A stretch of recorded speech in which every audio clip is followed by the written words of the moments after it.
Good morning, and today is my birthday leave. Well, my birthday was just a few days before, and today I'm going to take my birthday leave from work, and I'm heading towards the National Museum of Fine Arts.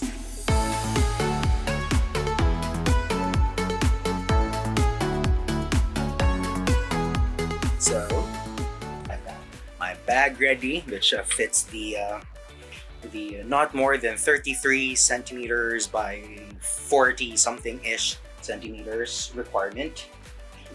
Phone, my mask definitely, my tablet where I have the map of the museum. I'm gonna go all outdoorsy and bring a map with me. Kissing my babies. In a few hundred meters, we turn left. 200 meters, See? turn left. Oops. You have reached your destination.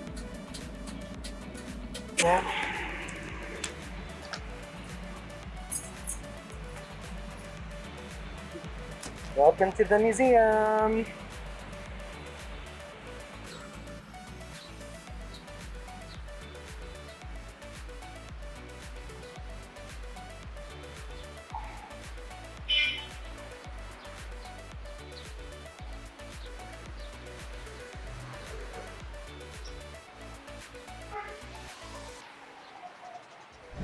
A few days after my birthday, my actual birthday, I took some time off from work and visited the National Museum of the Philippines. The last time I was probably in the museum was, I think, a year ago, prior to the COVID-19 pandemic. And a few weeks ago, I learned that they actually reopened their doors for visitors as long as you book ahead of time online. The National Museum is located at Padre Burgos Avenue, Rizal Park, Ermita, Manila. And its operating hours is from 9 a.m. to 12 noon for the morning session and 1 p.m. to 4 p.m. for the afternoon session. Entrance is free, so there's nothing, you don't have to pay for anything. All you have to do is book online via reservation.nationalmuseum.gov.ph. Now, I am always excited to go to the museum because I actually find something new every time I visit the museum. Number one, I appreciate art. For me, art is something that must be learned, appreciated, and then learned and appreciated again. And you never get fulfilled. It is an endless process, actually. I also go to museums whenever I feel a bit downhearted or because of the pressures of work or stress really, or basically when I'm bored. I love visiting the museums. The pieces in the museum remind me to, well, hone my craft, and some pieces speak to me in the sense that they move me to doing something. You get what I mean? So those are the things that gravitate me towards museums. And that's the reason why I think the young generation now should be given the opportunity to go and visit museums so that they can appreciate their culture better. And now, lucky for me that I am based in Metro Manila, I am close to, and I have the preference to visiting my favorite National Museum of the Philippines, Fine Arts Museum. And just a few days ago, after my visit to the museum, I read a notice that the museum has been temporarily closed from March 20 to April 5, 2021. So while we're waiting for the museum to reopen this April 5, 2021, just sit back and relax and watch this video if you are into this kind of stuff and really are into art. Don't forget to subscribe to this channel, click that thumbs up button, and leave a comment below. Now, before we enter the museum, let me share with you the brief history of the National Museum of the Philippines. The National Museum actually operates 4 museums in the museum complex in Manila, namely my favorite, National Museum of Fine Arts, and we also have the National Museum of Anthropology, and there's also the National Museum of Natural History and the National Planetarium.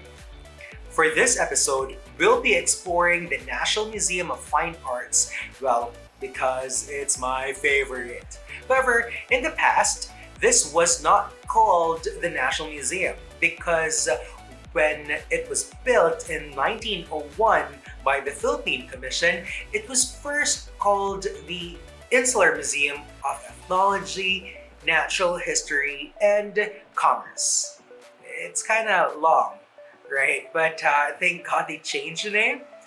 But it is important to note that there are rules when you enter the museum. One, you cannot bring large bags. Like, all you need is a very small bag that will fit your phone, wallet, certain valuables. You cannot bring any art materials. You cannot use tripods and no video cameras, and definitely no video recording. That's the reason why we'll be showing you just photos for this museum trip. However, there's also a baggage deposit area where you can safely deposit items which are not allowed in the museum. You can also follow the National Museum of the Philippines page via Facebook. In the National Museum of Fine Arts, the first thing that every guest will see in the museum's main gallery is the Poliarium.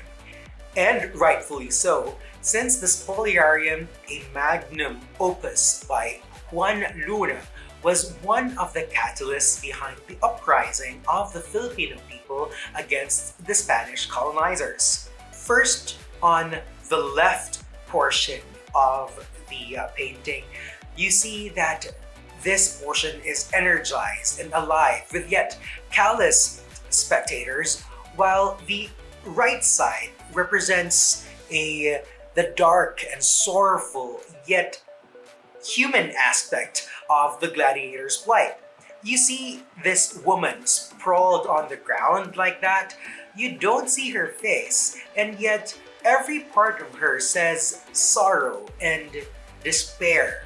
Now, if you want to see the Poliarium in person, I suggest that you look at it in different perspectives, either 10 meters away, so you can see the splendor of this ginormous painting, or you can also see it really close up, just to where the steel railings are.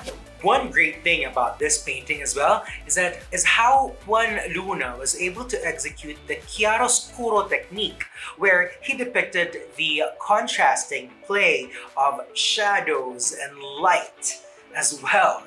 So see, I can go raving about this for hours. Geek alert.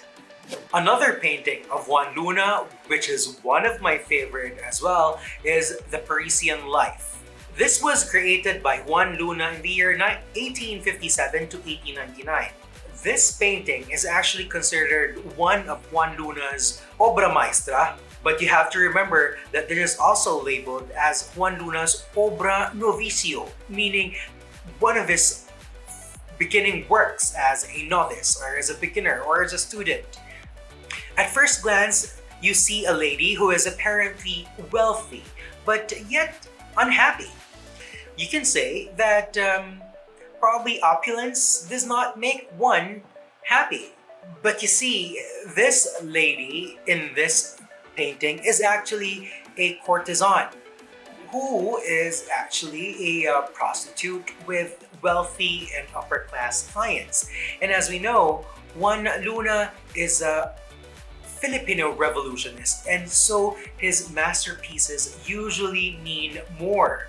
And so they say that the Parisian lady actually has a geographic likeness to the mirror image of the Philippine archipelago. You see how she is slumped in such a manner? You put a mirror image of the map of the Philippines over her, and you'll see the likeness of this courtesan and the Philippines. So really, the courtesan is a metaphor of the Philippines at that time, abused and exploited by its colonizers. Some would say that the black choker also suggests that the Philippines was in chains during Spanish colonial period. This third artwork, which is also my favorite, is the assassination of Governor Bustamante, also known as La Iglesia contra el Estado, or the Church against the State. When the Church was through with Governor Bustamante's quote-unquote dictatorship. Hence, some say it is the Philippines' first case of people power. You see, during this time, the governor of the Philippines was appointed by Spain, and the governor exercises all powers of the state: executive, legislative, and judicial powers. Next artwork that I love here at the National Museum of Fine Arts is Jose Alcatraz Philippine Folklore. This 50 feet relief sculpture masterpiece by Jose Alcantara was commissioned by Film Life Foundation in 1961 and was previously housed at the Film Life Auditorium in Manila. This artwork is composed of intricate carvings. Really, you'd have to see this up and close to see each and every indentation of the wood. It shows us that despite the many differences that we have, Christians, Lumans, or Muslims, we can create a unified, whole, and beautiful piece of art, just like the Philippine folklore in all of its splendor, just like the Philippines as a whole as well. Last but definitely not the least is Gallery 5, or the wing that pays homage to Jose Rizal. Jose Protasio Rizal Mercado y Alonso Rialonda is a Filipino patriot and polymath. He is a novelist, a poet, a sculptor, and an ophthalmologist by profession. He is the Pambansang Bayani, or national hero of the Philippines, and just a small fact though, there is actually a Rizalist cult, any of numerous ethnic religious groups in the Philippines that believe in the divinity of Jose Rizal, the national hero martyred by the Spanish in 1896.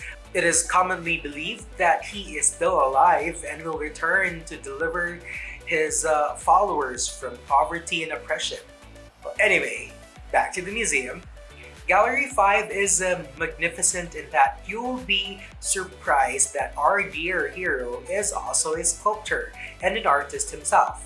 You'll see here on display the terracotta sculpture by Rizal entitled Mother's Revenge, depicting a mother dog biting a crocodile with a puppy in its mouth. An allegory of Mother Philippines protecting and saving its patriots, as represented by the puppy. And, from the croc, the Spanish colonizers.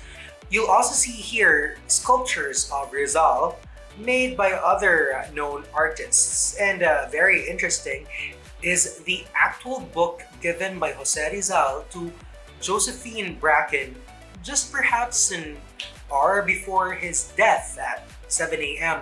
of December 30, 1896. The book De la Imitación de Cristo y Monesprecio del Mundo, or The Imitation of Christ, but with a heartbreaking dedication which reads, "To my dear and unhappy wife, Josephine, December 30th, 1896, Jose Rizal." So sad and yet so very interesting, no?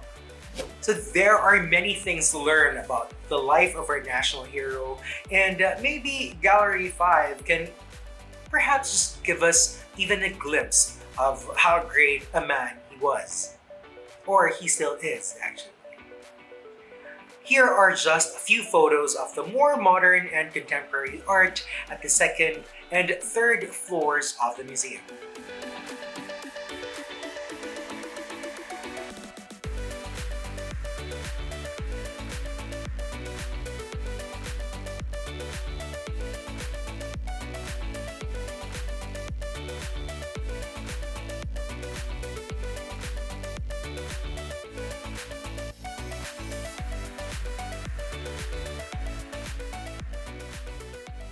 You see, there are so many things to see and learn at the National Museum. One, to see and live and breathe art. Two, to look back at a rich past. And number three, to be better in the days ahead. I hope you had fun in this episode's museum adventure, and leave a comment below for your favorite pieces so we can take a look at them better next time when we visit the National Museum of Fine Arts. Like and subscribe if you want more content like this and anything and everything about Mundo and our Mundo. So I'll see you again in my next one. Bye!